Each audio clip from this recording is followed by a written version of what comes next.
नमस्कार दोस्तों, आज हम फिर हाजिर हैं 16 मई 2023 का नया करंट अफेयर लेकर। और आपके लाइक्स और सब्सक्राइब हमें मिल रहे हैं, इसके लिए हम आपको धन्यवाद देते हैं। चलिए समय न लेते हुए आज का करंट अफेयर की क्लास शुरू करते हैं। और शुरू करने से पहले, जैसे कि हम हमेशा आपको लास्ट वीडियो में एक प्रश्न आपको देते हैं जिसके कमेंट्स का निवेदन हम अपने कमेंट बॉक्स में करते हैं। आप सब ने, बहुत लोगों ने, बहुत दोस्तों ने जवाब दिया है, सभी के जवाब सही हैं। देखते हैं कि हमारा कल का प्रश्न जो आपके लिए था वो क्या था।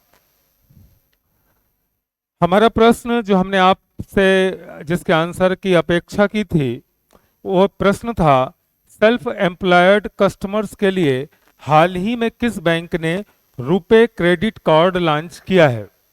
सेल्फ एम्प्लॉयड कस्टमर के लिए हाल ही में किस बैंक ने रुपे क्रेडिट कार्ड लॉन्च किया है। इसका जवाब सभी मित्रों ने सही दिया है और सभी ने जवाब दिया है एयू स्मॉल फाइनेंस बैंक। ये सही जवाब है, धन्यवाद। चलिए आज के करंट अफेयर का पहला क्वेश्चन शुरू करते हैं। उसके पहले एयू फाइनेंस बैंक की एक तस्वीर देखते हैं। यह है एयू बैंक। इसके बारे में डिटेलिंग हम फिर किसी वीडियो में आपको बताएंगे, लगभग सभी बैंकों के बारे में। चलिए हमारा आज का क्वेश्चन है करंट अफेयर का, NVS-01 उपग्रह का प्रक्षेपण करने की योजना किस संस्था की है। चार ऑप्शंस हैं, इसरो, नासा, स्पेस एक्स, उपरोक्त में से कोई नहीं। तो सही जवाब है दोस्तों ISRO. Indian satellite research organisation भारत की एक संस्था है, उसने NVS-01 उपग्रह प्रक्षेपण करने की योजना बनाई है। आइए जान लेते हैं कुछ इस संबंध में भी। भारतीय अंतरिक्ष अनुसंधान संगठन इसरो NVS-01 उपग्रह के प्रक्षेपण के लिए कमर कस रहा है, माने तैयार हो रहा है, जो भारत की नेविगेशन क्षमताओं को मजबूत करने की दिशा में एक महत्वपूर्ण कदम है। नेविगेशन सैटेलाइट 01 या NVS-01 एक उन्नत उपग्रह है जिसे 29 मई को लॉन्च किया जाना है, 29 मई को। इसे 2016 में लॉन्च किए गए IRNSS-1G उपग्रह को बदलने के लिए डिजाइन किया गया है। माने 2016 में एक जो उपग्रह लॉन्च किया गया था IRNSS-1G, उसकी जगह ये मतलब उसको ये रिप्लेस करेगा, इसलिए इसको डिजाइन किया गया है। 12 वर्षों के मिशन जीवन के साथ NVS-01 उपग्रह का लक्ष्य उन्नत तकनीकों और क्षमताओं को शामिल करके मौजूदा नेविगेशन बुनियादी ढांचे को बढ़ाना है। यह है इसरो में लॉन्च होता हुआ एक सैटेलाइट। चले आगे चलें। आज का दूसरा प्रश्न है हमारा, हाल ही में डेटा शासन गुणवत्ता सूचकांक पर सर्वेक्षण रिपोर्ट किसने जारी की। डेटा शासन गुणवत्ता सूचकांक पर सर्वेक्षण रिपोर्ट किसने जारी की। चार ऑप्शंस हैं, नीति आयोग, सूचना और प्रसारण मंत्रालय, परिवहन मंत्रालय, इनमें से कोई नहीं। तो सही जवाब है नीति आयोग। नीति आयोग ने हाल ही में डेटा शासन गुणवत्ता सूचकांक पर सर्वेक्षण रिपोर्ट जारी की है। डेटा गवर्नेंस क्वालिटी इंडेक्स माने DGQI के रूप में जाने जाने वाले प्रभावशाली मूल्यांकन में पोर्ट, शिपिंग और जलमार्ग मंत्रालय माने MOPSW को दूसरे स्थान पर रखा गया है। नीति आयोग के तहत विकास निगरानी और मूल्यांकन कार्यालय DMEO द्वारा प्रशासित DGQI सर्वेक्षण का उद्देश्य प्रशासनिक डेटा सिस्टम की परिपक्वता के स्तर और निर्णय लेने की प्रक्रिया में उनके आवेदन का मूल्यांकन करना है। हमारा अगला प्रश्न है, अंतर्राष्ट्रीय परिवार दिवस कब मनाया जाता है। तो दोस्तों अंतर्राष्ट्रीय परिवार दिवस 15 मई को मनाया जाता है। 15 मई को अंतर्राष्ट्रीय परिवार दिवस मनाया जाता है। विश्व परिवार दिवस की शुभकामनाएं आपको हमारी तरफ से। 15 मई विश्व परिवार दिवस, international day of the family, जिसके माध्यम से दुनिया भर के लोगों को परिवार के प्रति जागरूक करने के प्रयास किया गया। इसके बाद से ही 15 मई को विश्व परिवार दिवस के रूप में मनाया जाने लगा। देख लेते हैं मई के अन्य दिवसों के बारे में। 1 मई को अंतर्राष्ट्रीय मजदूर दिवस इंटरनेशनल लेबर डे मनाया जाता है। 3 मई को प्रेस स्वतंत्रता दिवस प्रेस फ्रीडम डे। 4 मई को कोल माइंस डे और मातृ दिवस मई के दूसरे संडे को मनाया जाता है। 8 मई को विश्व रेड क्रॉस दिवस, 9 मई विजय दिवस और विश्व प्रवासी पक्षी दिवस जो वर्ल्ड माइग्रेटरी बर्ड्स डे है वो मई के दूसरे शनिवार को मनाया जाता है। तारीख बदल सकती है, बदल ही जाती है।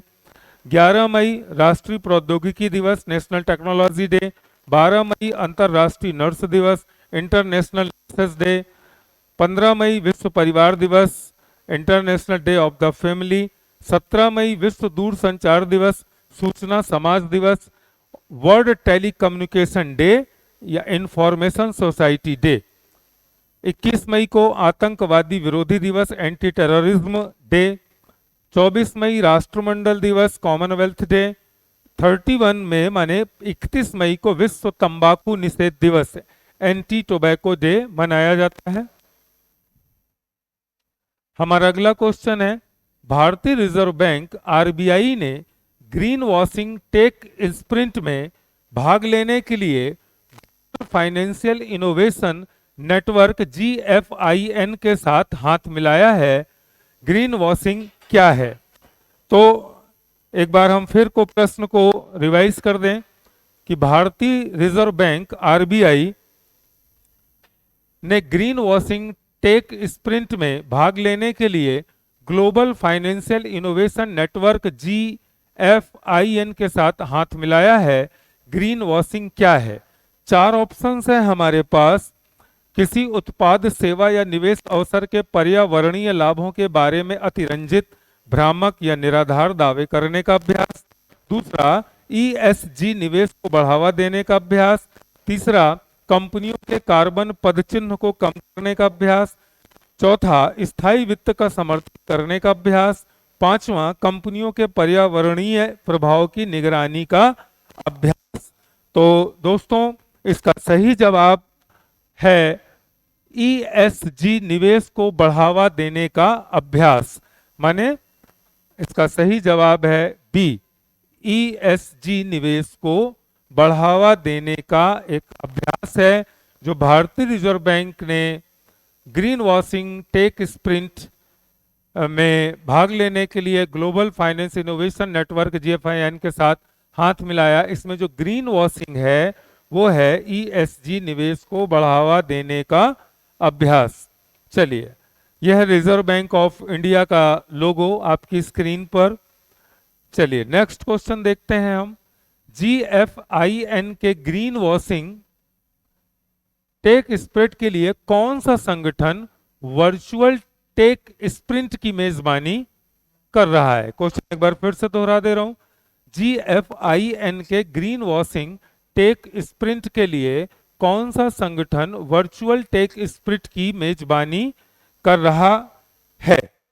तो इसका 4 ऑप्शंस हैं, GFIN, RBI, FCA और ESG। तो इसका सही जवाब है FCA। FCA GFIN के ग्रीन वॉशिंग टेक स्प्रिंट के लिए संगठन वर्चुअल टेक स्प्रिंट की मेजबानी है। हमारा अगला प्रश्न है, एक्सिम बैंक ने व्यापार वित्त और सावधि ऋण देने के लिए, सावधि ऋण माने एक अवधि तक के लिए ऋण देने के लिए वित्तीय वर्ष 2023-24 फाइनेंशियल ईयर 24 में रिकॉर्ड $4 बिलियन तक जुटाने की योजना बनाई है। एक्सिम बैंक क्या है? क्या है एक्सिम बैंक? 4-5 ऑप्शन है हमारे पास। मुंबई में एक निजी स्वामित्व वाला वाणिज्यिक बैंक है, एक भारत सरकार के स्वामित्व वाली निर्यात ऋण एजेंसी है, पर्यावरण संरक्षण पर केंद्रित एक गैर लाभकारी संगठन है, भारतीय स्टार्टअप्स में निवेश करने वाली वेंचर कैपिटल फर्म है, मोबाइल भुगतान प्रदान करने वाली एक फिनटेक कंपनी है। तो आप सोचें इसका जवाब क्या होगा। चलिए मैं ही बताता हूं, इसका सही जवाब है बी, एक भारत सरकार के स्वामित्व वाली निर्यात ऋण एजेंसी है। एक्सिम बैंक भारत सरकार के स्वामित्व वाली एक निर्यात ऋण एजेंसी है। चलिए नेक्स्ट क्वेश्चंस की तरफ चलते हैं। यह एक्सिम बैंक का आप इनका लोगो में भी देख सकते हैं कि भारतीय निर्यात आयात बैंक कहलाता है Exim bank, export import bank of India. इसी से ही आंसर का पता चल जाता है। एक्सिम बैंक के वर्तमान अध्यक्ष और प्रबंध निदेशक कौन है? चंदा कोचर, रघुराम राजन, हर्षा बंगारी, आदित्यपुरी और उर्जित पटेल। तो सही जवाब है हर्षा बंगारी। आप ये फोटो पर देख सकते हैं, ये हर्षा बंगारी हैं जो एक्सिम बैंक की वर्तमान अध्यक्षा और प्रबंध निदेशक हैं। हमारा अगला क्वेश्चन है, भारतीय रिजर्व बैंक द्वारा शुरू किए गए 100 दिन 100 भुगतान अभियान का उद्देश्य क्या है? 100 डेज 100 जो पेज है उसका अभियान का उद्देश्य क्या है?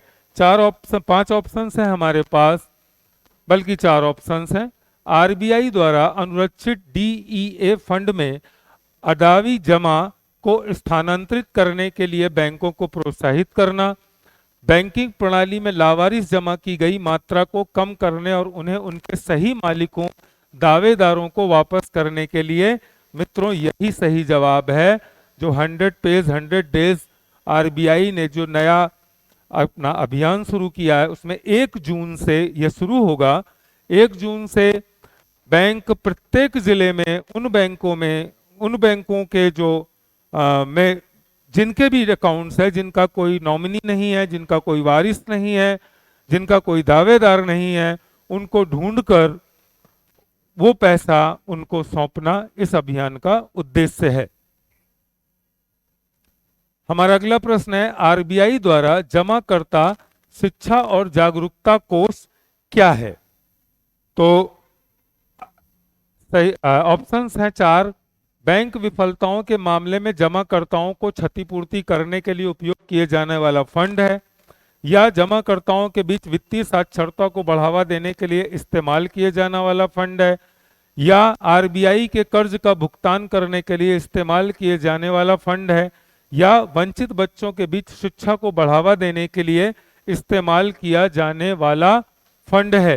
तो आरबीआई द्वारा जमाकर्ता शिक्षा और जागरूकता कोष का सही आंसर है डी, वंचित बच्चों के बीच शिक्षा को बढ़ावा देने के लिए इस्तेमाल किया जाने वाला फंड है ये।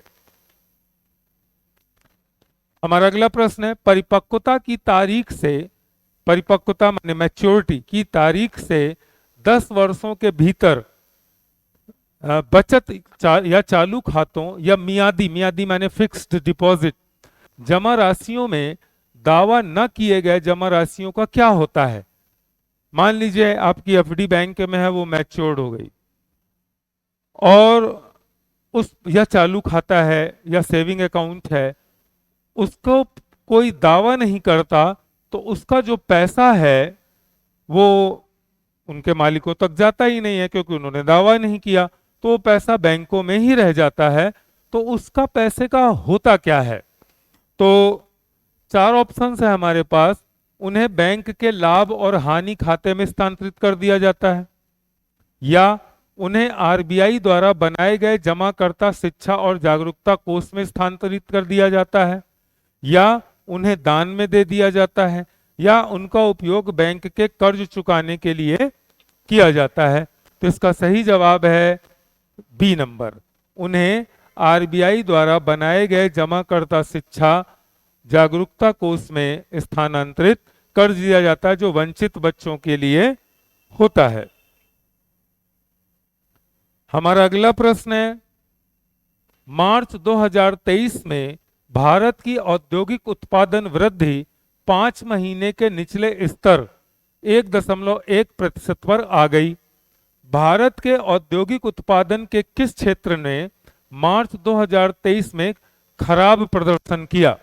माने किस क्षेत्र के खराब प्रदर्शन के कारण या और भी अन्य कारणों के अलावा 5 महीने पर औद्योगिक उत्पादन 1.1% पर आ गया। 4 ऑप्शंस हैं, ये बताने हैं हमें।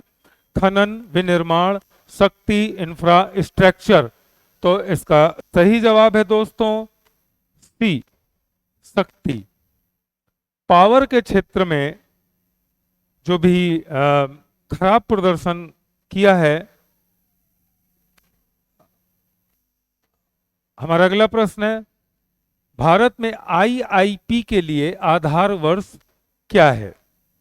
भारत में आईआईपी के लिए आधार वर्ष क्या है?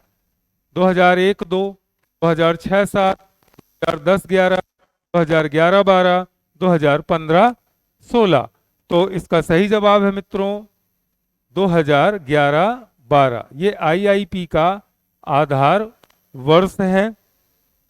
हमारा अगला प्रश्न है, यह है आईआईपी का पूरा मतलब index of industrial production. IIP का फुल फॉर्म है इंडेक्स ऑफ इंडस्ट्रियल प्रोडक्शन। चलिए, इसका आधार वर्ष 2011-12 है। उसी आधार वर्ष से हम प्रोडक्शन के बारे में जानते हैं हमारे देश का। आईआईपी द्वारा कौन से क्षेत्र शामिल हैं? आईआईपी में कौन कौन से क्षेत्र शामिल हैं? 4 ऑप्शंस हैं, कृषि, विनिर्माण और सेवाएं, खनन माइनिंग, विनिर्माण और बिजली, कृषि, खनन और निर्माण, विनिर्माण, निर्माण और सेवाएं, खनन, निर्माण और सेवाएं। तो इसका सही जवाब है दोस्तों खनन, विनिर्माण और बिजली। आईआईपी में ये सेवाएं शामिल हैं। ये इंडस्ट्री है, उसका एक चित्र है। हमारा अगला प्रश्न है, वैश्विक आयुर्वेद महोत्सव 2023 कहां आयोजित किया जाएगा? वैश्विक आयुर्वेद महोत्सव 2023 कहां आयोजित किया जाएगा? 4 ऑप्शंस हैं हमारे पास, नई दिल्ली, मुंबई, कोलकाता, बेंगलुरु, बल्कि 5 ऑप्शन है दोस्तों, तिरुवनंतपुरम। तो इसका सही जवाब है तिरुवनंतपुरम। तिरुवनंतपुरम में वैश्विक आयुर्वेद महोत्सव 2023 आयोजित किया जाएगा। यह ग्लोबल आयुर्वेद फेस्टिवल तिरुवनंतपुरम केरल में राज्य में है। ये प्रश्न आपके लिए है, जैसा कि हम हमेशा आपको एक कठिन काम दे देते हैं कि आप इसके जवाब को हमारे चैनल के कमेंट्स बॉक्स पे दें, और आप निसंदेह देते हैं, उसके लिए हम आपको धन्यवाद करते हैं। और हमारा आज का सवाल है आपके लिए कि वैश्विक आयुर्वेद महोत्सव 2023 का विषय क्या है? वैश्विक आयुर्वेद महोत्सव 2023 का विषय क्या है? दोस्तों, ये सवाल आपके लिए है आज का, जो आपको जिसके आंसर को हम कमेंट्स बॉक्स में देने के लिए आपसे निवेदन करते हैं, और आप देते हैं निसंदेह। और हम धन्यवाद देते हैं कि आप हमारा चैनल, हमारे कोई भी वीडियो हो, चाहे करंट अफेयर्स हो, चाहे मैथ रीजनिंग हो या शॉर्ट्स हो, आप उसे पसंद कर रहे हैं। तो कैरियर मेकर इंस्टीट्यूट की तरफ से हम आपको बहुत बहुत धन्यवाद देते हैं। आपका यही उत्साहवर्धन हमें प्रोत्साहित करता है, और हम पूरे उत्साह के साथ आपके लिए नए प्रश्न और नए वीडियो लाने का प्रयास करते हैं। तो एक बार हम फिर से प्रश्न को दोहरा लें जो आपके लिए है, वैश्विक आयुर्वेद महोत्सव 2023 का विषय क्या है? आयुर्वेद और ग्लोबल नेटवर्किंग, पारंपरिक चिकित्सा और समग्र स्वास्थ्य सेवा, हेल्थ केयर और एक पुनरुत्थान, आयुर्वेद में उभरती चुनौतियां, एकीकृत चिकित्सा और आधुनिक विज्ञान, पुनरुत्थान आयुर्वेद और समग्र उपचार। दोस्तों, इसके जवाब के इंतजार में हमारा चैनल, हमारा कोचिंग परिवार है। तब तक के लिए हम आपसे विदा चाहते हैं और मिलते हैं एक नए करंट अफेयर की क्लास के साथ। तब तक के लिए नमस्कार, धन्यवाद।